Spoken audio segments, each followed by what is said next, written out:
அருமையாக இசையின்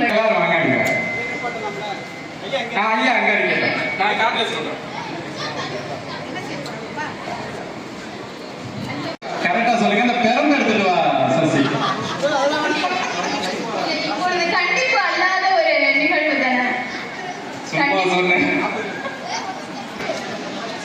தமிழையா பாடம் எடுப்பதற்கு முன்பு பாடல் வழியாக தன்னுடைய வருகையை பதிவு செய்கிறார் நம்மளுடைய தோழர் ரவி அவர்கள்.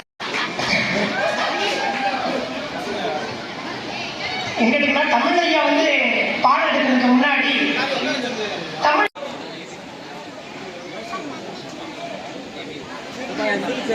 வணக்கம் ஐயா. வணக்கம் ஐயா.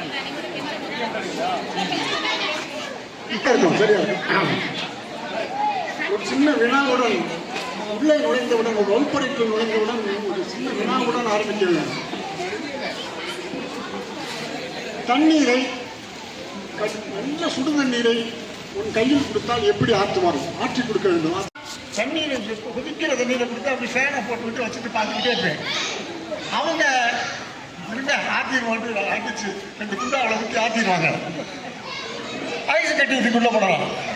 என்னமா செய்யலாம், ஏதாவது. ஆக ஒரு கேஸில் வச்சு ஆற்றி கொடுப்பார். தம்பி நீங்கள் அதே தண்ணியை கொடுத்து என்ன செய்வீங்க? ஊதி கொடுக்கலாம். பாப்பா நீங்க என்ன செய்வீங்க? ஆற்றிடுவீங்க. பாப்பா நீங்க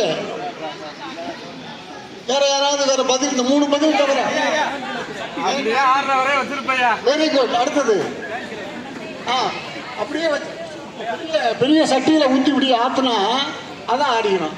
இப்படி பலவேறு விதமான நிலைகள் இருக்குல்ல, அதுபோல இங்க இருக்கிற ஆசிரியர் பெருமக்கள் இங்கதான் இருந்துச்சா? இல்லை இல்லை. மணலூர் மணலூர் மணலூரில் அந்த ஊர் இருந்தது. அப்பதான் சொல்றாரு, அந்த மணலூரில் இருந்து மணல் அம்மா சிலம்பாறுகளை பார்த்து அழகுமையில் இருக்கிற சிலம்பாறுனா இல்லை, சோழகம் தான் இல்லை, எப்படி அது இல்லை. இந்த மதுரை முதலில் ஒரு 1500 ஆண்டுகளுக்கு முன்னால் எங்க இருந்ததுன்னு கேட்க வந்தேன். அந்த மூவரை சிலம்பாறுகளை குடிச்சிட்டு வர்றாங்க. அவங்க முதல்ல கிடைச்சா கவுந்திரிக்கு கூட்டிட்டு வர்றாங்க. கூட்டிட்டு வந்தாங்க, மதுரை வைத்து செல்வோம்ல கடை சிலம்பு இழந்தான் அப்படியே இருக்கு. அங்க போய் கோட்டை கட்டி வரணும்னு ஒரு வணிகர் அங்கே கோட்டை கட்டி சிவலிங்க முறை ஒன்று என்றால் திருஞான சம்பந்தம் நடத்தும் முறை வேறொன்று, KRTC நடத்தும் முறை ஒன்றென்றால் ரோட்டை விட்டு இந்த பக்கம் அந்த பக்கம் பிளாட் வாங்கி அவ்வளோ ஒரு பெரிய பெரிய வீடு கட்டிட்டாங்க. எல்லாரும் வீட்டில் கட்டிக்கிட்டு இருக்காங்க. போர்ட்டுக்கு பின்னால் வாங்க அவ்வளோ வித்து போச்சு. ஒரு நண்பரோட அங்கே போனேன், யாருமே தெரியல, பெரிய மாளிகைகள். அதனால நாம்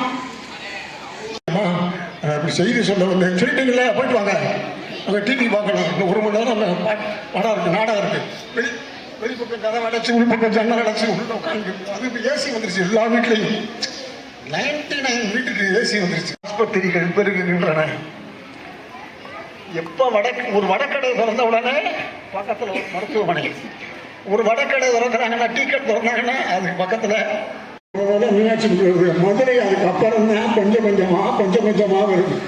எப்படி நம்ம ஒத்தக்கடை சாதாரண ஒத்தக்கடையாக இருந்தது, பைபாஸ் போட்ட ஒன்று நகரம்